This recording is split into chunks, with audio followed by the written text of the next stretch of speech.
Okay मित्रों, तो आज આપણે આ લેક્ચરની અંદર ચેપ્ટર નંબર 1 ના બીજા બે ટોપિકની ચર્ચા કરીશું. એક છે બંધારણીય ટકાવારી અને ટોપિક 2 છે તત્વયજ્ઞિતિ અને તત્વયજ્ઞિતીય ગુણાંક. બરાબર છે? તો નંબર 1 આપણે લઈએ છીએ જેને કહેવાય છે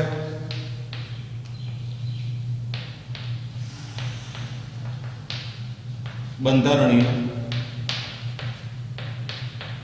ટકાવારી. મતલબ આપણી પાસે કોઈ પણ કાર્બનિક સંયોજન હોય તો કાર્બનિક સંયોજનમાં રહેલા તત્વોનું પ્રમાણ મતલબ એની ટકાવારી શોધી શકીએ છીએ. અને જો આપણે જે તે તત્વોના ટકા જાણતા હોઈએ તો આપણે એના પરથી સૂત્ર બનાવી શકીએ છીએ. બરાબર છે? એટલે આપણે જોઈ શકીએ, ધારો કે કોઈ કાર્બનિક સંયોજન, કોઈ પણ સંયોજન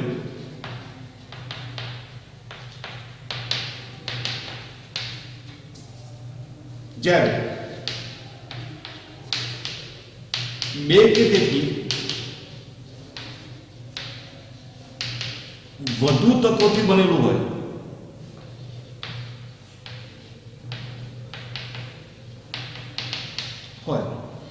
ત્યારે આ તત્વોનું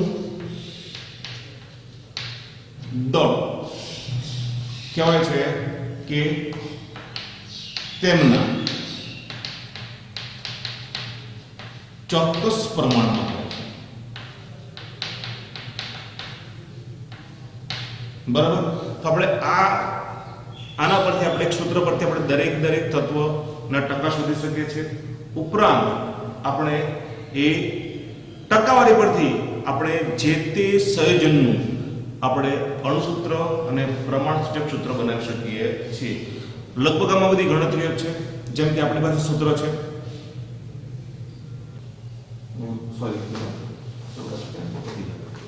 ટકાવાર દળ બરાબર. તો આપણી પાસે એક સૂત્ર છે કે તત્વોનું ટકાવાર દળ બરાબર સંયોજનમાં રહેલા તત્વનું દળ ગુણ્યા 100 ભાગ્યા સંયોજનનું આણું દળ. સપોઝ મારી પાસે એક એક્ઝામ્પલ છે કે નંબર 1 લખી શકીએ છીએ કે H2O એટલે કે પાણીમાં રહેલા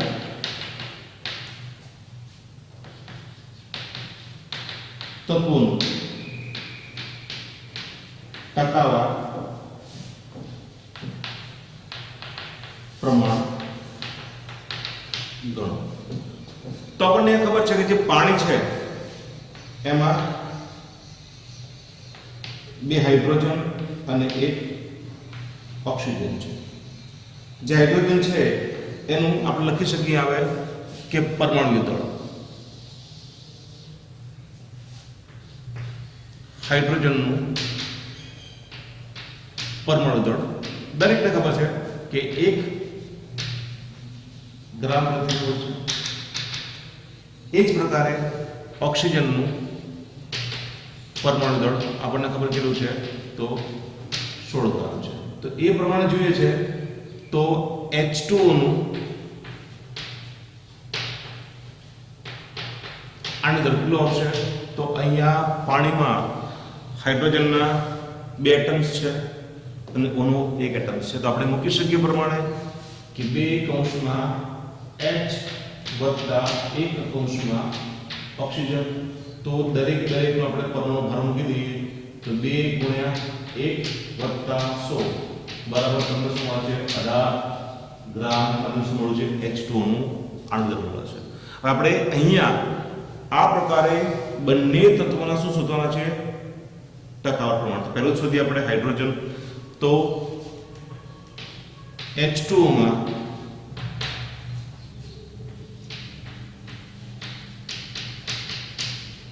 હાઇડ્રોજનનું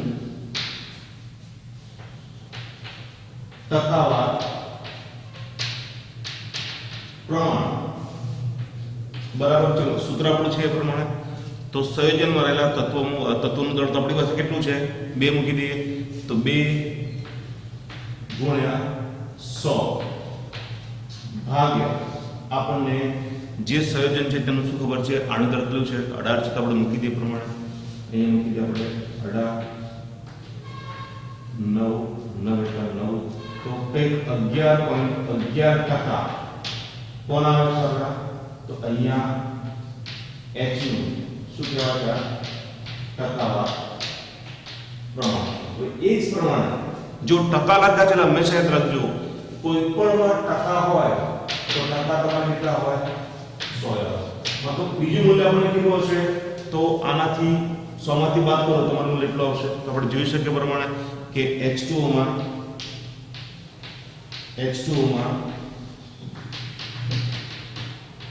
ઓક્સિજનનું ટકાવાર પ્રમાણ, ચલો આપણે ગણતરી કરીએ કેટલું આવશે? ઓક્સિજન નું દળ કેટલું આવશે? તો ખબર છે 100 ગુણ્યા 100 ભાગ્યા 18 બરાબર. ચલો અહીંયા આવશે 9, અહીંયા આવશે 8, તો થશે આપણા 800 ભાગ્યા 9 9 72 તો 88.89% તમને શું મળે છે? ઓક્સિજનનું ટકાવાર પ્રમાણ મળે છે. જો આપણે જોઈ શકીએ પ્રમાણે કે 11.11% વત્તા 88.89% 9 ને 10 ની 0 વધીએ 8 ને 10 0 વધીએ 8 ને 10 0 અને 8 ને 10 100% મળે. એટલે કોઈ પણ સંયોજન હોય એમાં દરેક તત્વોનું પ્રમાણ જો લખ્યું છે કેવું છે, એના ચોક્કસ પ્રમાણમાં હોય છે. તો આપણે આ પ્રમાણે ગણતરી કરીએ તો મૂલ્ય તમને કેટલું મળે છે? 100. એવું નહીં કે આપણે એવા પણ સંયોજનો છે જેમાં 2 થી વધુ તત્વો હોઈ શકે છે. તો આપણે એની એક ઉદાહરણ લઈએ જે તમને એક્ઝેક્ટલી ખબર પડશે કે આપણે કેવી રીતે એના ટકા ગણી શકીએ છીએ. ઓકે, તો આપણી પાસે એ જ પ્રમાણે બીજો એક્ઝામ્પલ છે કે ઇથેનોલમાં રહેલા દરેક તત્વોનું ટકાવાર દળ પ્રમાણ ગણો. તો આપણી પાસે ઇથેનોલ છે, તો સૂત્ર પણ આ પ્રમાણે લખેલું છે કે C2H5OH. તો આ પ્રકારના સંયોજનમાં કુલ 3 તત્વો છે, કાર્બન, હાઇડ્રોજન અને ઓક્સિજન. તો આપણે પ્રથમ શું કરીએ, દરેક તત્વોનું તમને શું ખબર હોવી જોઈએ? પરમાણુ ભાર ખબર હોવી જોઈએ. તો લખીએ કે H છે હાઇડ્રોજનનું પરમાણુ દળ બરાબર આપણને ખબર છે 1 ગ્રામ પ્રતિ મોલ. એ જ પ્રકારે ઓક્સિજનનું પરમાણુ દળ બરાબર શું થશે? તો 16 ગ્રામ પ્રતિ મોલ. અને એ જ પ્રકારે નંબર 3 છે કાર્બન. તો કાર્બનનું પરમાણુ દળ છે આપણું 12 ગ્રામ પ્રતિ મોલ.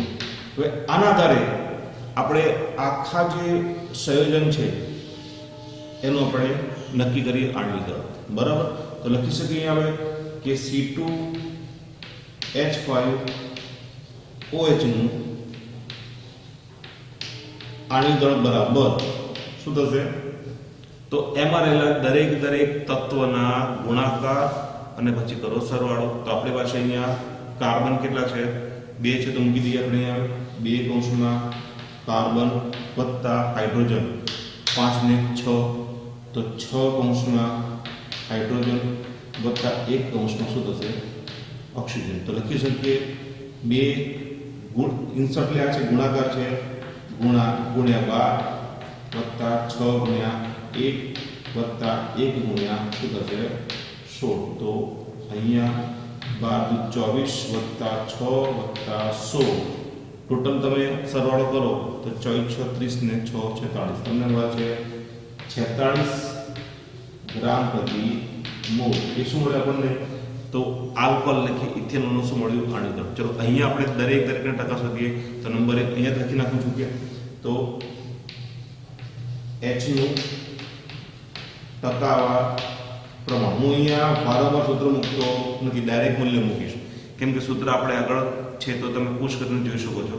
તો h નું ટકાવાર પ્રમાણ તો અહીંયા કેટલા h છે ટોટલ થઈને તો 6 તો 6 ગુણ્યા કેટલા તમારે 6 થશે તો 6 ગુણ્યા 100 ભાગ્યા શું થાય છે 46 આની ગણતરી કરો તો તમને મૂલ્ય પ્રમાણે મળશે you can do the calculation here તો તમને મૂલ્ય મળે છે 13.04 બરાબર છે તો અહીંયા તમે ગણતરી કરો તમને મૂલ્ય મળે છે 13.04 મળશે તો એ જ પ્રમાણે આપણી પાસે બીજું કોણ છે તો કાર્બન લઈએ તો અહીંયા લખી શકીએ પ્રમાણે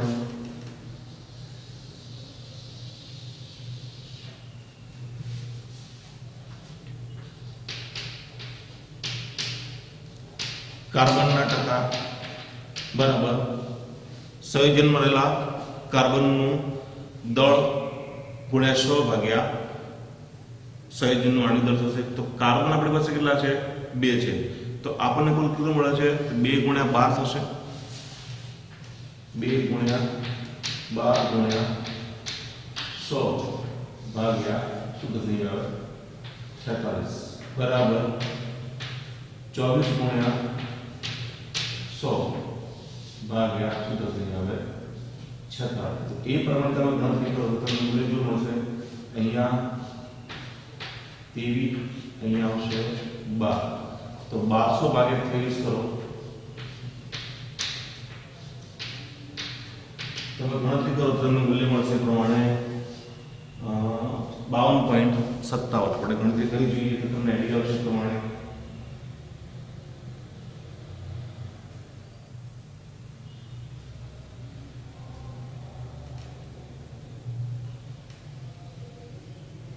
તમને મૂલ્ય મળશે આવે તો 52.17% મૂલ્ય મળે છે તો એ જ પ્રમાણે આપણે કોણ શોધીશું ઓક્સિજનનું તો આપણને ખબર છે જો બેના મૂલ્ય મળ્યા આપણને મળ્યું હાઇડ્રોજનનું બીજું મળ્યું કાર્બનનું જો તમે બંને એડિશન કરો તો જે મૂલ્ય મળશે એમાંથી સમાથી બાદ કરો તો તમને સીધું છે કે ઓનું મૂલ્ય મળશે તો આપણે એ પ્રમાણે જોઈએ કે ઓના ટકા ઓક્સિજનના ટકા બરાબર શું થશે તો ઓક્સિજનના કેટલા પરમાણુ છે છે તો વજન કેટલું આવશે 16 તો 16 ગુણ્યા 100 ભાગ્યા 46 એ પ્રમાણે તમે ગણતરી કરી આનું મૂલ્ય મેળવી શકો છો આપણને ખબર છે કે ટકા કેટલા હોય છે 100 મતલબ અહીંયા તમે જ્યારે કાર્બન હાઇડ્રોજન અને ઓક્સિજનના ટકા કરો તો આનું વજન કેટલું મળે છે 100% મળે છે એ જ પ્રકારે આપણે એક બીજું એક્ઝામ્પલ છે એમ ચલો ગણતરી કરી નાખો તો તમને ઈઝી પડશે કે 16 ગુણ્યા 100 ભાગ્યા 46 તો તમને મળે 34.78% મળી શકે તો આપણે આ પ્રમાણે એનું ગણતરી કરી અને જે તત્વનું મૂલ્ય મેળવી શકીએ છીએ એ જ પ્રકારે હું તમને કેટલાક એક્ઝામ્પલ આપું છું કે તમારે જાતે કારણ રહેશે જેમ કે નંબર 1 ડાઉટ હોય તો તમે એક નંબર મૂકીને પર કોલ કરીને પૂછી શકો છો ઓકે તો મારી પાસે એક એક્ઝામ્પલ લખું છું કે CS3 COOH માં પ્રત્યેક તત્વનું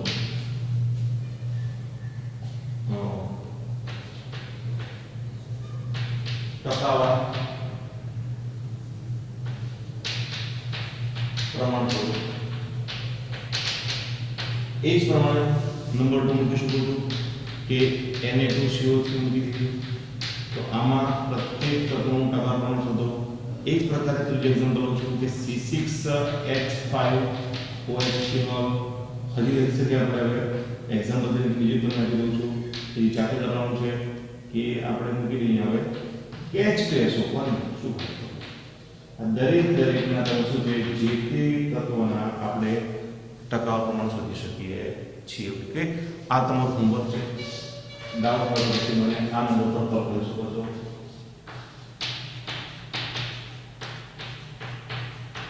જયજી તમે આરામથી ગણતરી કરી શકો છો ક્લિયર તો ઓકે મિત્રો, આપણે ચર્ચા પહેલા કરી કે જો આપણને કોઈ પણ સંયોજન ખબર હોય, મતલબ સંયોજનનું અણુસૂત્ર ખબર હોય, તો એમાં રહેલા આપણે દરેકે દરેક તત્વોની આપણે શું છે એ ટકાવારી આપણે ગણી શકીએ છીએ. હવે શું છે, ઉલટું કરવાનું છે કે અહીંયા તમને શું કરીએ કે ટકાવારી આપી હોય તો એના પરથી આપણે જે તે સંયોજનનું અણુસૂત્ર અને એનું પ્રમાણસૂચક સૂત્ર બનાવી શકીએ છીએ. તો એની માટે તમને તો ખબર શું હોવી જોઈએ, ટકા ઉપરાંત જે તત્વો છે એ તત્વોને તમને શું ખબર છે, પરમાણુ વાર ખબર હોવી જોઈએ. તો આપણે એક કામ કરીએ, પ્રથમ લખી નાખીએ કે નંબર 1 તમારી પાસે કોણ છે, તો એક કાર્બન છે, સિક્વન્સ રાખું છું, બીજું હાઇડ્રોજન છે, ત્રીજું કોણ છે, ઓક્સિજન છે. તો કાર્બન છે એનું પરમાણુ દળ આપણને ખબર છે કેટલું છે, 12 ગ્રામ પ્રતિ મોલ. હાઇડ્રોજનનું પરમાણુ દળ કેટલું છે, તો 1 ગ્રામ પ્રતિ મોલ છે. એ જ પ્રમાણે ઓક્સિજન છે, તો ઓક્સિજનનું પરમાણુ દળ આપણને કેટલું મળે છે, તો 16 ગ્રામ પ્રતિ મોલ.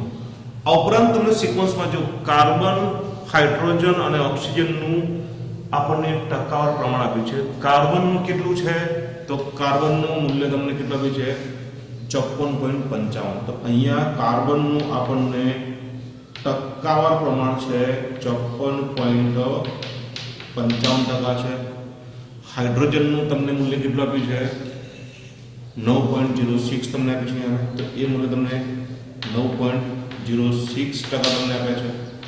અને ઓક્સિજનનું પ્રમાણ તમને આપ્યું છે અહીંયા 36.39% તમને મૂલ્ય આપ્યું છે. તો પ્રથમ તો આપણે શું કરીએ કે આ દરેકનો સાદો ગુણોત્તર મેળવીએ તો આપણે એક બ્લોક જ બનાવી દઈએ જેથી તમને ઈઝી પડે. અલગ અલગ સ્ટેપમાં કરી શકો છો, પણ આપણે બ્લોક બનાવીએ તો તમને ઈઝી પડશે. એ પ્રમાણે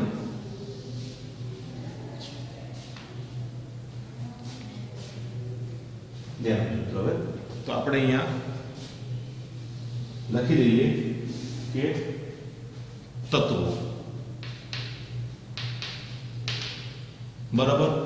બીજું ટોપિક લખીએ આપણે એનું પરમાણુય દળ. ત્રીજું લખીએ એમાં પેલા ટકા. પછી આપણે એને મેળવીએ છીએ સાદો ગુણોત્તર. ઓકે, ત્યારબાદ મેળવીશું આપણે તત્વો. તો તત્વોનું પરમાણુય દળ. પછી લખીએ આપણે અહીંયા આવે તત્વોના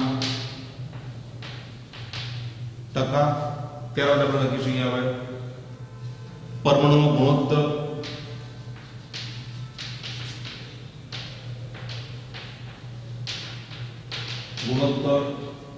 એના પરથી આપણે લખીએ સાદો ગુણોત્તર. છેલ્લે આપણે લખીએ કે પૂર્ણાંક સૂત્ર. આમ તો આપણે શું કરીએ, દરેક અલગ અલગ ગણતરી કરી શકીએ. આ ત્રણ મૂલ્ય ખબર હોય, કયા તત્વો ખબર હોય, તેનો એટમિક માસ ખબર હોય, ટકા ખબર હોય, તો આપણે ગુણોત્તર, સાદો ગુણોત્તર અને તમે સંખ્યા મેળવી શકો છો. તો આ ત્રણ મૂલ્ય તમને ખબર છે કે આપણી પાસે ત્રણ તત્વો છે. નંબર 1 કયું છે, તો કાર્બન છે, બીજું હાઇડ્રોજન અને ત્રીજો કોણ છે આપણી પાસે, ઓક્સિજન છે. જો દરેકનું આપણે શું કીધી પરમાણુ દળ આપણે લખ્યું છે કેટલું છે, કાર્બન કેટલું છે, તો 12 ગ્રામ પ્રતિ મોલ. તો લખી નાખીએ. હવે અહીંયા લખી નાખું છું કે ગ્રામ પ્રતિ મોલ. વારંવાર જે લખવું પડે નહીં. હાઇડ્રોજનનું કેટલું છે, તો 1 છે, ઓક્સિજન કેટલા છે, 16. તો અહીંયા તમને રકમમાં ટકા આપેલા છે. કાર્બન ના ટકા તમને કેટલા આપે છે, તો 54.55% છે. હાઇડ્રોજન તમને આપે છે 9.06% છે. એ જ ઉપરાંત તમને ઓક્સિજન ટકા આપે છે કે 36.29%. ચલો આપણે શું કરીએ, તો પહેલાનો સાદો ગુણોત્તર મેળવીએ. તો શું કરીએ તો જે તે તત્વના ટકાને એના પરમાણુ ભાર વડે એને ભાગી નાખીએ. તો અહીંયા ટકા કેટલા તમારા 54.55 છે.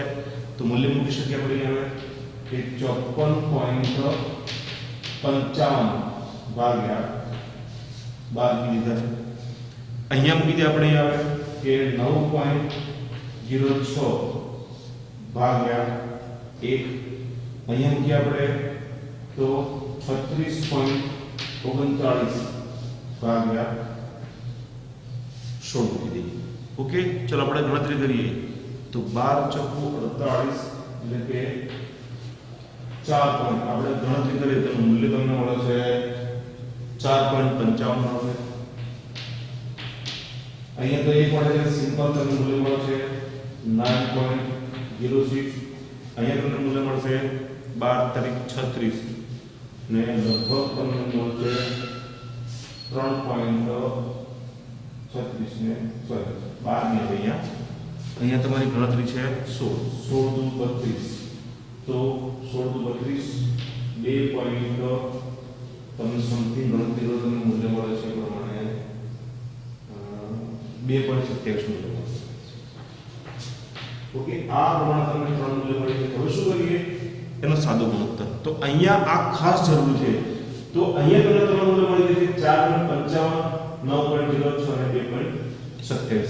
ધ્યાન આપજો, અહીંયા આપણે સાદો ગુણોત્તર મેળવવો હોય તો આ 3 મૂલ્યમાંથી જેનું મૂલ્ય સૌથી ઓછું છે, શું કહું છું, જેનું મૂલ્ય સૌથી ઓછું છે એને એ મૂલ્ય વડે ભાગી નાખીએ તો તમને શું મળે છે કે સાદો ગુણોત્તર તમને મળી શકે છે. મતલબ એનું મૂલ્ય તમને મળી શકે છે. તો ચલો અહીંયા સૌથી ઓછું મૂલ્ય કયું છે? 2.27. ચલો આપણે એ પ્રમાણે ભાગી નાખીએ તો 4.55 ભાગ્યા 2.27 9.06 ભાગ્યા 2.27 અને અહીંયા મૂકું છું 2.27 ભાગ્યા 2.27. ચલો ગણતરી કરો તો તમને મૂલ્ય મળશે 2.0 અહીંયા મળે છે. તો અહીંયા તમને લગભગ મળશે 3.99 મળે છે. અહીંયા તમને કેટલા મળશે 1.0. તો સાદો પૂર્ણાંક કન્વર્ટ કરીએ તો અહીંયા તમને કેટલા મળે છે 2, અહીંયા 4, અહીંયા 1. તો આ પ્રમાણે અહીંયા આ ગણત પરથી ખબર પડી છે કે આપેલા કાર્બનિક પદાર્થના સૂત્રની અંદર 2 કોણ છે? કાર્બન છે, 4 કોણ છે? હાઇડ્રોજન છે અને 4 કોણ હાઇડ્રોજન, 1 કોણ સમથિંગ આવે ઓક્સિજન છે. તો આ પ્રમાણે એનો આપણે શું કરીએ? ઓક્સિજન પ્રમાણ સૂત્ર બનાવીએ. તો અહીંયા આપણું ધ્યાન આપજો કે કાર્બનિક સંયોજનનું પ્રમાણ સૂચક સૂત્ર થશે. ચલો કેટલા કાર્બન છે? 2 તંકુ C2H4 અને O થશે. ચલો આના પરથી આપણે શું કરીએ તો આ પ્રકારના કાર્બનિક સંયોજનનું પ્રમાણ સૂચક સૂત્ર પરથી આપણે શું શોધી નાખીશું? પ્રમાણ સૂચક સૂત્ર શોધી. ચલો આપણે કેટલા મળશે તો કાર્બન, ચલો આપણે શોધીએ એ પ્રમાણે તો સૂત્ર દળ માટે આપણે ડાયરેક્ટ મૂકી શકીશું 12 દુ 24 + 4 + 16. ચલો કરો ગણતરી. તો 6 4 10 ને 4 14 નો ચોગડો અહીં ગયો વધી 1 4 ને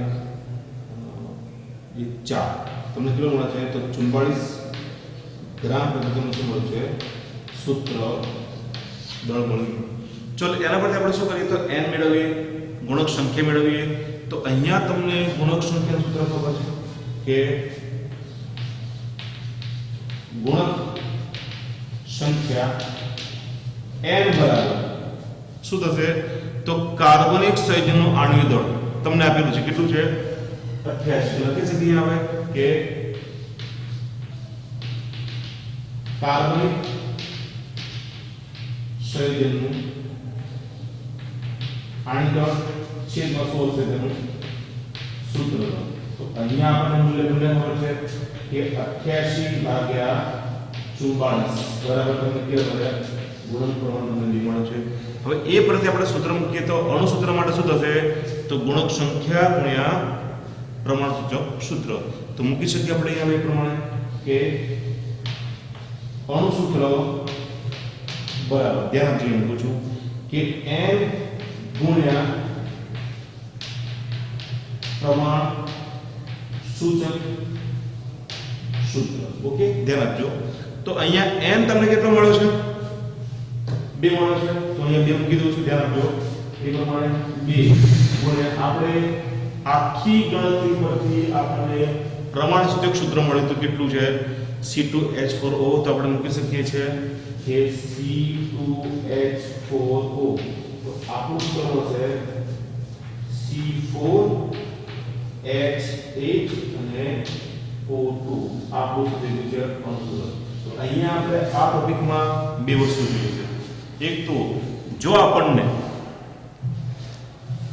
કાર્બનિક સંયોજનનું અણુસૂત્ર ખબર હોય તો એના પરથી આપણે અંદર રહેલા દરેક તત્વોની શું છે આપણે ટકાવારી શોધી શકીએ છીએ.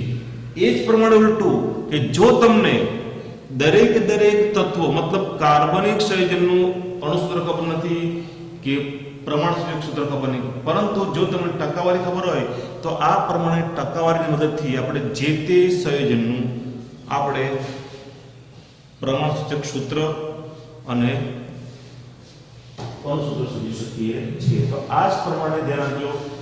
દરેક બીજા એક્ઝામ્પલ લેવાના અને ફોલો કરવાના અને આની તમારે શું કરવાનું છે ગણતરી કરી તમે જે તે સંયોજનનું સૂત્ર અને પ્રમાણ સૂચક સૂત્ર અને અણુસૂત્ર શોધો.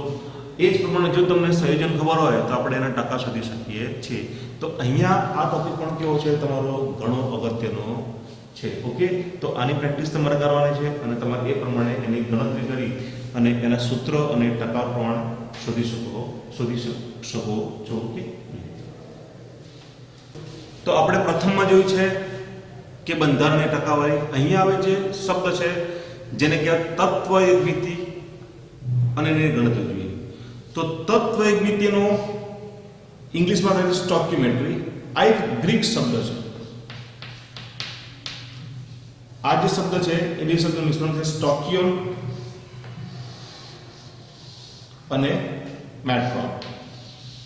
સ્ટોકિયોન મતલબ તત્વ થાય, મેટ્રોન મતલબ માપન. તો ધ્યાન રાખજો આપણે આ ટોપિકમાં કોઈ પણ કાર્બનિક સંયોજન સપોઝ મારી પાસે કોઈ રાસાયણિક પ્રક્રિયા છે, રાસાયણિક પ્રક્રિયામાં મારી પાસે પ્રક્રિયક છે તો પ્રક્રિયકનું રૂપાંતર શામાં થશે નિપજમાં થશે. તો આ પ્રમાણે દરેક સંયોજન મતલબ જે પણ પ્રક્રિયક નિપજ છે એ પ્રક્રિયક નિપજનું આપણે સંતુલન કરી એમાં રહેલા દરેક મતલબ દરેક પ્રક્રિયક અને નિપજના મોલ સંખ્યા, તેનું ગ્રામ અણુભાર વજન, તેનું કદ અને તેમાં રહેલા આપણે અણુની સંખ્યા શોધી શકીએ છીએ. તો આપણને એક સંબંધ ખબર જ હશે જે મેં પહેલા ચર્ચા કરી છે કે 1 મોલ બરાબર 1 મોલ નું મૂલ્ય શું થશે તો 1 મોલ નું મૂલ્ય થશે અહીંયા આપણને ખબર છે કે 6.022 ગુણ્યા 10⁻³ અણુ શા માટે લખે છે કે જો પરમાણુ હોય તો એના સંખ્યા મળે, અણુ તેની સંખ્યા મળે છે. એ જ પ્રકારે એનો સંબંધ ક્યાં છે તો STPA કદ કેટલું થશે તો 22.4 લીટર અથવા લખી શકીએ છીએ 22,400 ml. અને એક શબ્દ છે એને કહેવાય છે ગ્રામ આણ્વીય દળ છે. બરાબર. આ પ્રમાણે જે 4 છે એ એક બીજા સાથે કેવા છે સંકળાયેલા છે. मतलब ध्यान आपजो कि 1 मोल अणु होय 1 मोल छे तो 1 मोल नु एमां કેટલા કણો હોય તો 6.022 × 10⁻³ કણો હોય એનું કદ કેટલું હોય 1 મોલ નું કદ 22.4 હોય તો આપણે અહીંયા આ ચારે ચાર મૂલ્યો આપણે અરસપરસ ગણી શકીએ છીએ જેમ કે મારી પાસે એક એક્ઝામ્પલ છે કે મિથેન નું દહન કરતા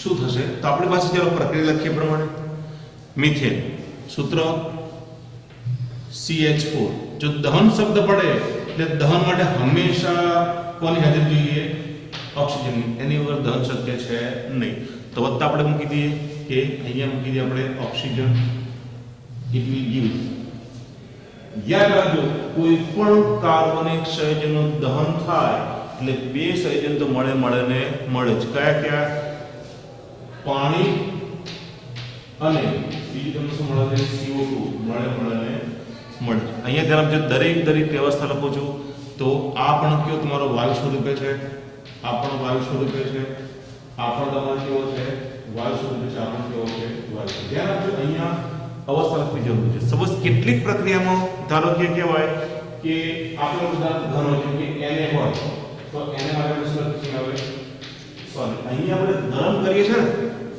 સળગે છે એટલે આ તમને કેટલા સ્વરૂપ મળે છે એ બાષ્પ સ્વરૂપ મળે તમને સિમ્પલ એક્ઝામ્પલ લઈએ કે પેટ્રોલના દહનથી પેટ્રોલ પણ એક પ્રકારનું પણ છે કાર્બનિક સંયોજન છે પેટ્રોલના દહનથી પણ તમને શું મળે છે આ જ પ્રકારે CO2 H2 ઉપરાંત બીજા કેટલાક હાર્મફુલ વાયુ મળે છે તો આ તમને ખબર કેવી રીતે પડે સપોઝ આ વસ્તુ તમને ખાસ શિયાળામાં ખબર પડશે સપોઝ ગાડી હોય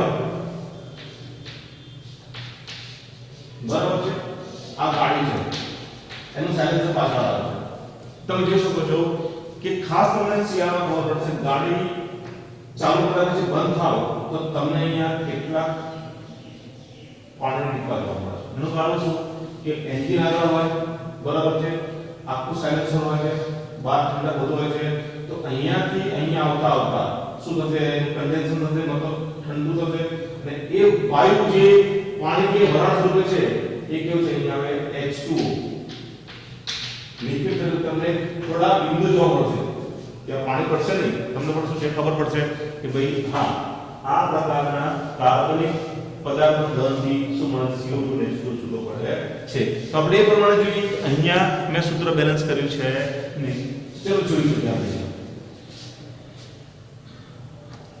કાર્બન ચલો અહીંયા હાઇડ્રોજન કેટલા છે 4 છે અહીં કેટલા છે 2 તો આપણે બે મૂકી દઈએ 2 4 ઓક્સિજન કેટલા થઈ ગયા આવે 2 2 4 અહીંયા આપણે મૂકી દઈએ 2 બરાબર તો આ પ્રમાણે તમને CH4 + 2O2 it will gives 2H2 + CO2 ચલો અહીંયા આપણે આ સૂત્રના આધારે આપણે દરેક મૂલ્ય મેળવી શકીએ છીએ ચલો પ્રથમ જોઈએ કે અહીંયા મોલ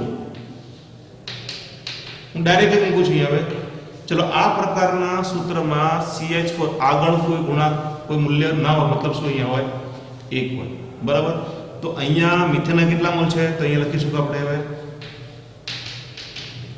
1 મોલ છે ઓક્સિજન અણુના કેટલા મોલ છે 2 મોલ છે હું લખીશ હવે 2 મોલ છે ચલો પાણીના કેટલા મોલ છે અહીંયા લખું છું તો લખીશ હવે 2 મોલ અને CO2 ના કેટલા મોલ છે અહીંયા હવે 1 મોલ ચલો આ પ્રમાણે એમાં રહેલા આપણે અણુની સંખ્યા શોધી શકીએ છીએ તો લખી શકીએ નંબર 2 કે અણુની સંખ્યા તો સૂત્ર દરેકને ખબર છે ને કયું સૂત્ર તો અહીંયા જે તે અણુની સંખ્યા લેવો તો આપણે શું કરવું પડે સૂત્ર છે કે સંખ્યા કેમથી આગળ પરમાણુ પણ હોઈ શકે અને અણુ પણ હોઈ શકે તો આપણને સૂત્ર ખબર છે કે n ગુણ્યા n n કોણ છે મોલ ના દરેકને ખબર છે આ જે છે કોણ છે રહ્યો એવોગેડ્રો આંક છે એવોગેડ્રો આંક છે ચલો આપણે મૂકીએ તો અહીંયા અણુની સંખ્યા ગણીએ કેટલા મોલ છે તો આપણે શું કરીએ 1 ગુણ્યા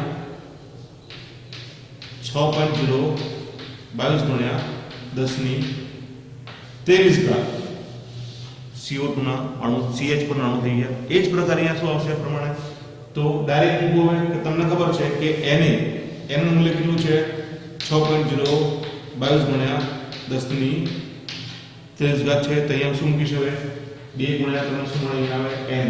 તો n નું મૂલ્ય મૂકો, n નું મૂલ્ય મૂકો, તમને ગણતરી મળશે.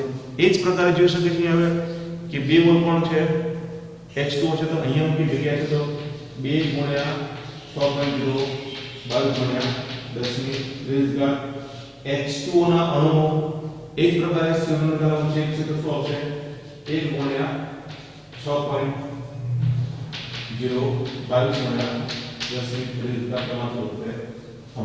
ચલો આપણે ત્રીજું શું શોધી શકે છે તેનું ગ્રામ આણ્વીય દળ. શું લખીએ આપણે હવે આણ્વીય દળ. ચલો CH4 12 ને 4 16 તો અહીંયા તમને મળે છે 16 ગ્રામ પર મોલ. અહીંયા CH4 હશે. ચલો અહીંયા ઓક્સિજન 16 તો 32 તો તમારે શું થશે 2 ગુણ્યા 32 બરાબર 64 ગ્રામ પર મોલ પાણી. કેટલા છે 2 મોલ છે 2 ગુણ્યા 18 બરાબર તમને મળે છે 36 ગ્રામ પર મોલ મળે. એ જ પ્રકાર અહીંયા તમને કેટલા મળે છે 44 ગ્રામ પર મોલ. બરાબર છે. હજી આપણે જોઈ શકીએ છીએ કે STPA કદ લઈએ છે એની પછી લખ્યું શું આવે STPA કદ. બરાબર છે. તો અહીંયા STPA કદ ખબર છે કે 1 મોલનું STPA કદ કેટલું આવે છે 22.4. તો આપણે સિમ્પલ છે એ જ ગણતરી કરી શકીશું. ચલો અહીંયા આ પ્રકારમાં મિથેનના કેટલામાં છે તો STPA કદ કેટલું આવશે 22.7 આવશે.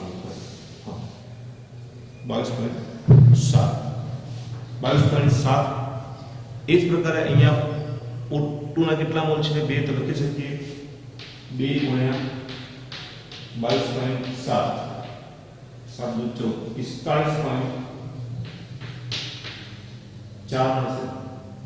ઓકે. એ જ પ્રમાણે અહીંયા 45.4 થશે. હા બરાબર છે. એક પ્રકારે અહીંયા કેટલા મળે છે 2 ગુણ્યા 22.7 એ પ્રમાણે ગણતરી કરી શકો છો. અને છેલ્લે તમને મળે છે 22.7. દરેકમાં શું તો એકમ મીટર. અહીંયા તમે ગણતરી કરો તો અહીંયા એ જ આવશે લગભગ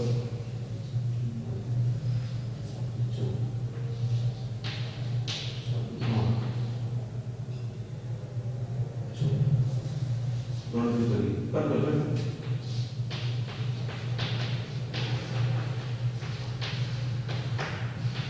બરાબર છે.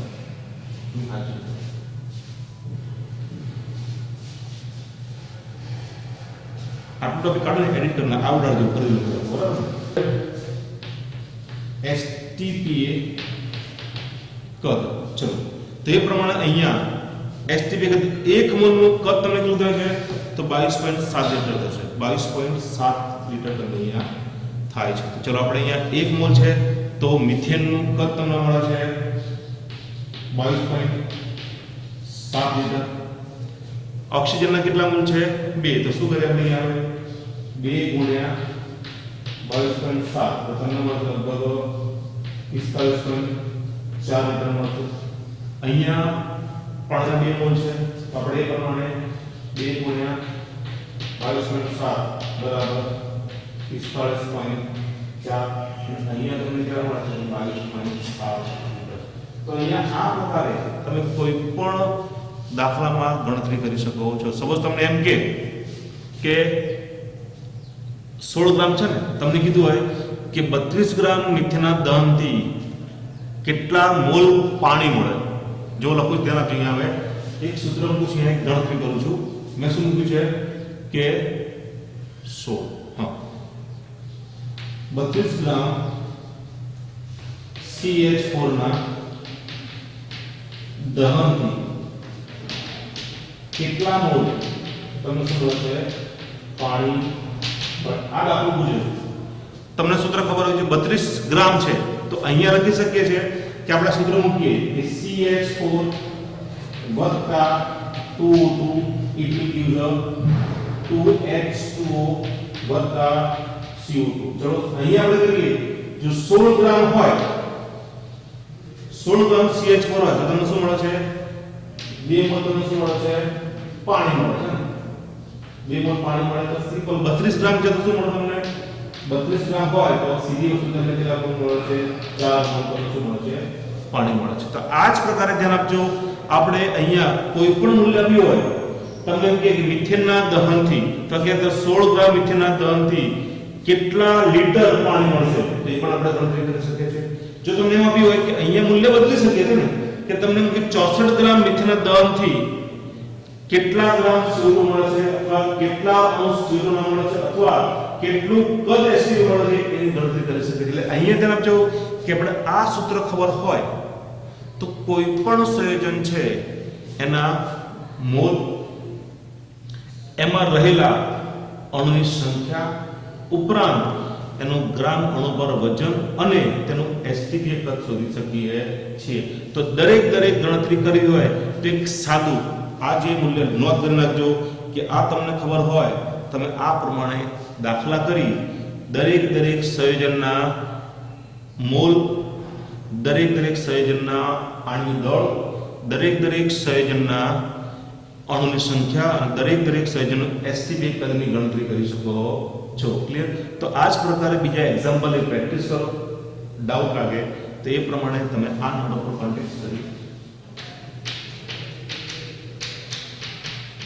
તમે એ જવાબ મેળવી શકો